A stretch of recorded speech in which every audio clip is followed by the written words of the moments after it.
I have a lot of sympathy for Peter in this story.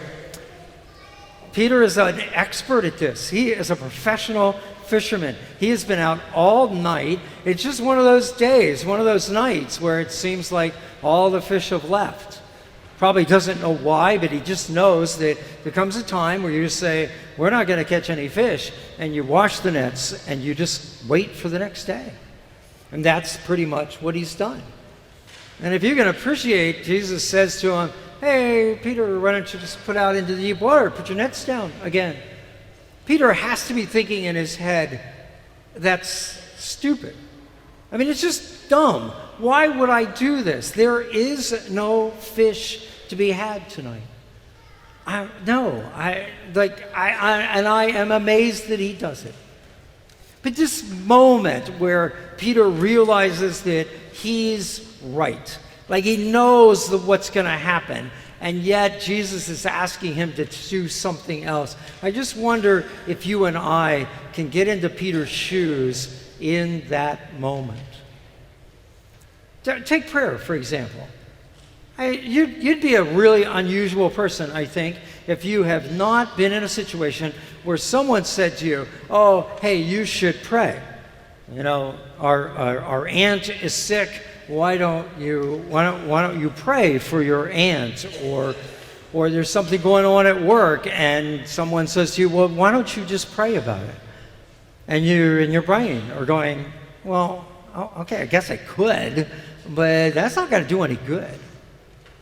Because you and I, we live in a society where we want to see results, we want to see things get done, and we want to see sort of, if you will, cause and effect. And it's kind of hard to see sometimes cause and effect when it comes to medicine.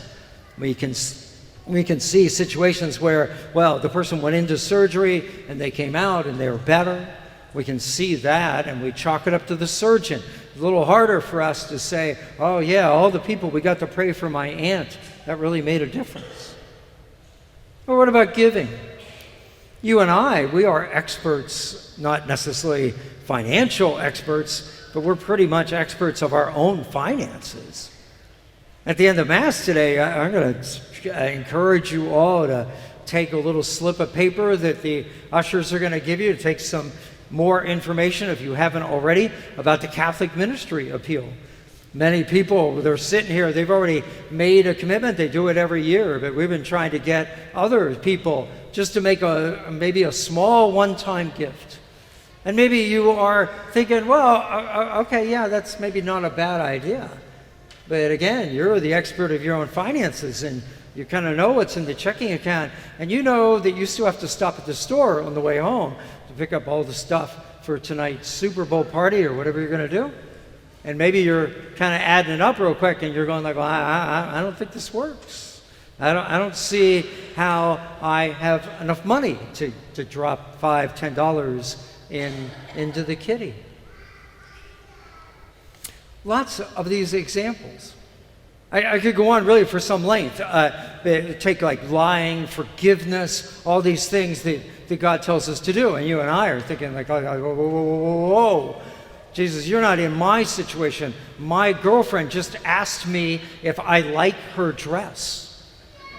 Of course I'm going to lie and tell her I like her dress. We're just the experts, and we're sure of it. And if you want to get a sense of how much ingrained this is in us, let me do it by an analogy, a story. When I was about 4, I had a near drowning incident at a lake someplace up north. And then it happened again when I was 11. And those two moments where if you've ever been in trouble in the water, those moments, they have stuck with me.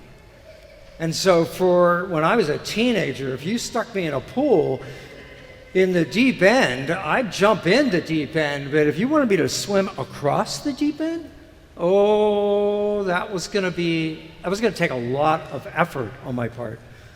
Because I was okay if I had a wall next to me I could hold on to, and I could swim next to the wall. But if you wanted me to swim across the deep end, I would get 2 feet away from the wall, and my brain would start sending out all these alerts. What are you doing? Hey, last time we were in deep water, it wasn't going too well, and of course you get tense and you don't swim well. It was there.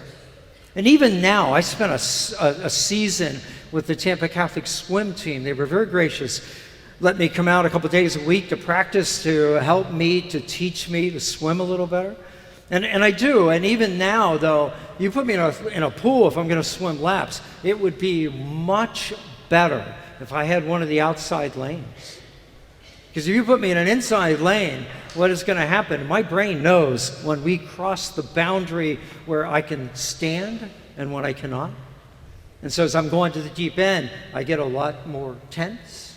And when I'm coming back, as soon as I pass that boundary and I realize I can put my feet down, I relax. It's just in me. I'm not sure there's much more I can do about it.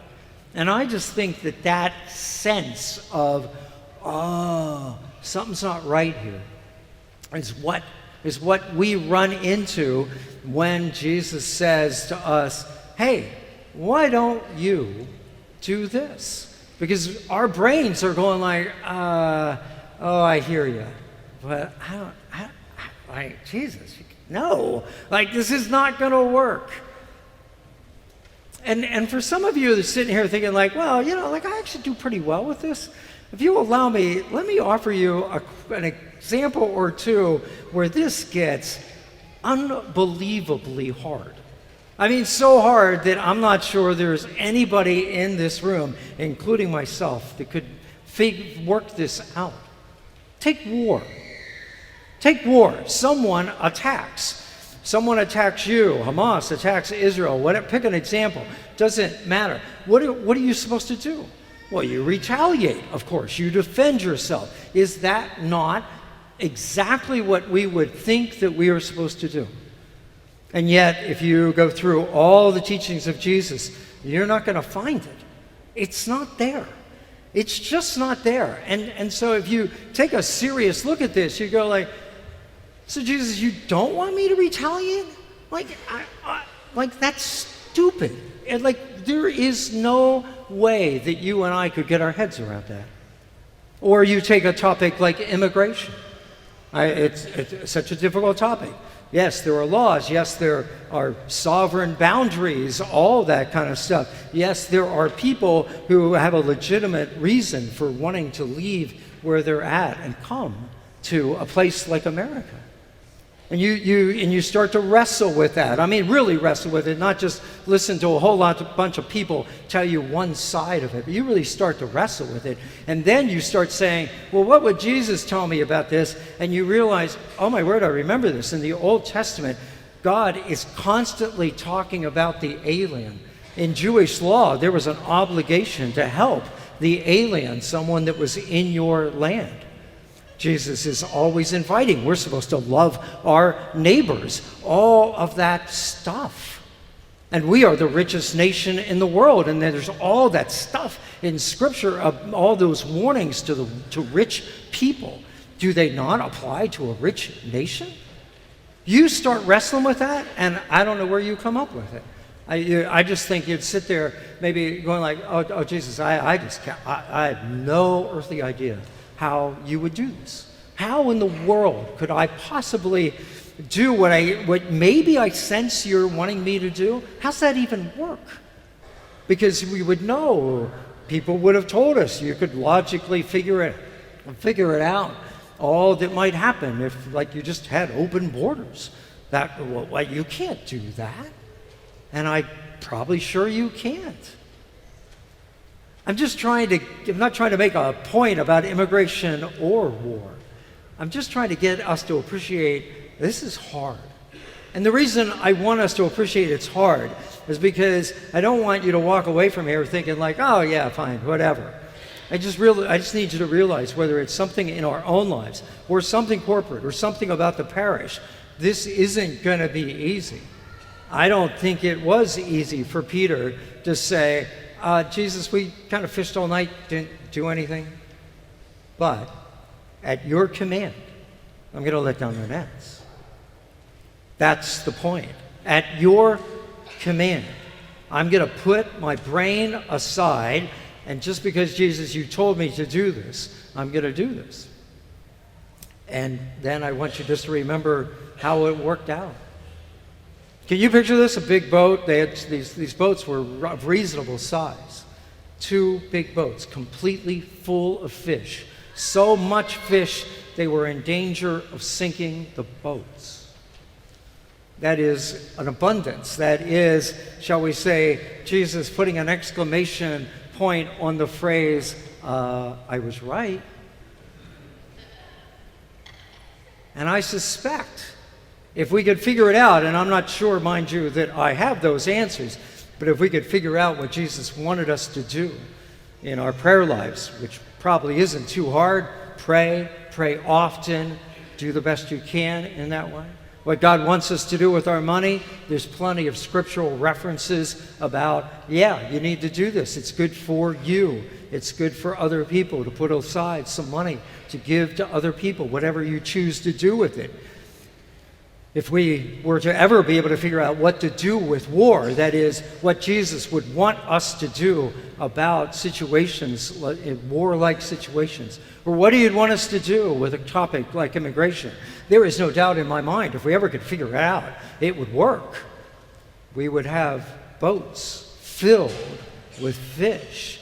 We would be so astonished, so amazed, that we would wonder why we ever doubted. So I leave you not really with much in the way of answers. I just need to make sure that you understand the question. You and I, we need to trust Jesus. We know that in our head. Sure, we know that. But the question is, could we actually do it? Especially, could we do it in areas of our lives where it really matters? If we get the answer to that right, it's a lot of fish.